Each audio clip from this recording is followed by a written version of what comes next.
அட கடவுளே, என்னங்க ப்ரொமோ இப்படி வந்திருக்கு? நான் பார்க்கலையே. ஒரு 2 மணி நேரம் கழிச்சு இந்த ப்ரொமோவை பார்த்துருக்கேங்க நான். சை, இந்த யமுனா பார்த்தீங்களா? விஜயை மாட்டி விட்டுருச்சு. விஜய் தான் அரெஸ்ட் ஆகிறார், விஜய் தான் கைதாகிறாரு, தெரிஞ்சு போச்சு. போலீஸ் வந்துருச்சே வீட்டுக்கு, டைன் டைன் டைன் டைன்னு மணி. அட கடவுளை, இந்த இந்த நிவின் வந்து விஜயை பார்க்கதான் போனேன் அப்படியும் அவன் பாட்டுக்கு போன போட்டு சொல்லி விட்டா போச்சு. அடடா, விஜய் மாட்டினார். விஜய் வந்து பசுபதியால் மாட்டலை, விஜய் வந்து யமுனாவால் வந்து காவேரி தங்கச்சியால் வந்து மாட்டிக்கிட்டாருங்க. டென்ஷனாக போகுது காவேரிக்கு. அது மட்டும் இல்லாமல் நிவின் வீட்டை விட்டு கிளம்புன்னு அனுப்பி விட போகிறாரு. அதுதான் நடக்க போகுது. அங்கே போய் சொல்ல போகிறேன் நான், காவேரியும் இவரும் தனியாக எங்கே வேணால் போகிறாங்க, தனித்தனியாக மீட் பண்ணுறாங்க, எனக்கு வந்து கஷ்டமாக இருக்குது, அவங்க 2 பேர் நடவடிக்கை சரியில்லை, உங்களுக்கு தெரியாது அப்படின்னு சொல்லி எதையாவது கண்டதை சொல்லி இந்த யமுனா வந்து ஏதோ பண்ணிவிட போகுதுங்க. வீட்டுக்கு போகுது. நிவின் வந்து வீட்டை விட்டு துரத்தி விட்டுருவார். ஒழுங்கா நீ வீட்டை விட்டு போயிரு, நீ எனக்கு தேவையே இல்லை அப்படின்னு சொல்லிட்டு கண்டிப்பாக வந்து நிவின் வந்து துரத்திடுவார் யமுனாவை.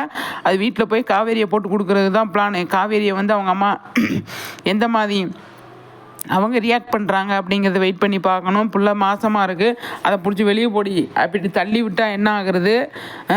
நீ விஜய் அரெஸ்ட் ஆகிட்டாரு அப்படின்னா இப்போ எதுக்கு இவ்வளோ நேரம் தலைமறைவாக இருந்தீங்க அப்படிங்கிற பெரிய கேள்வி வரும். விஜய் வந்து வெளியிலே வர முடியாத சுச்சுவேஷனில் கொண்டு வந்து போய் வச்சுருவாங்க.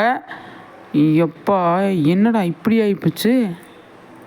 சை, நம்ம எதிர்பார்த்தது ஒன்று, நடக்கிறது ஒன்றால இருக்குது. அடாடாடாடா, பார்ப்போம் என்ன நடக்குதுன்னு சொல்லிட்டு. ஆனால் விஜய் கைதாகிறது உறுதி. விஜய் கைதாகிட்டார் அப்படிங்கிறதான். போலீஸ் வண்டி பரபரப்பாக வந்து விஜய் தேடிட்டு இருக்காங்க. இந்த இடத்துல தான் இருக்காங்க அப்படிங்கிறத வந்து இன்ஃபார்ம் பண்ணிட்டாங்க. அதனால் வந்து கண்டிப்பாக அந்த இடத்துக்கு கரெக்டாக போயிட்டாங்க. விஜய் தான் வந்து அரெஸ்ட் ஆகிறாரு அப்படிங்கிறது தெரிஞ்சு போச்சு. அப்கமிங்கில் என்ன நடக்குது எது நடக்குது அப்படிங்கிறத நம்ம பார்ப்போம். மனசு கஷ்டமாக இருக்குங்க. இந்த ப்ரொமோ வந்ததில் உண்மையிலே மனசு கஷ்டமாக இருக்குது. இது யமுனா வந்து இப்படி பண்ணலாமா? யமுனாவுக்கு எவ்வளோ ஹெல்ப் பண்ணியிருக்காரு விஜய், காவேரி எவ்வளோ ஹெல்ப் பண்ணியிருக்காங்க. என்ன தான் பண்ணுறது?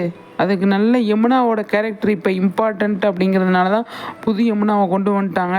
அது பரபரப்பாக போயிட்டுருக்கு. இந்த பொண்ணு நல்லா தாங்க பண்ணிகிட்ருக்கு, சூப்பராக பண்ணிக்கிட்டு இருக்கு அப்படின்னு தான் சொல்லணும். நல்லாவே பண்ணுது. இன்றைக்கி எபிசோட்லேயும் இந்த ப்ரொமோவே வந்து பயங்கரமாக இருந்துச்சு அப்படிங்கிறதான். நிவின் வந்து சாதாரணமாக எடுத்துகிட்டு போயிட்டாரு. அந்த பொண்ணு எவ்வளோ பெரிய வேலை பார்த்துருக்கு, கலெக்டருக்கு படிக்குதே, அது வேலை பார்க்காதா? இப்படி ஆகி போச்சேங்க. மனசு கஷ்டமாக இருக்குங்க, ரொம்ப மனசு கஷ்டமாக இருக்குது. எனக்கு தெரிஞ்சு விஜய் அரெஸ்ட் ஆகுறாரு.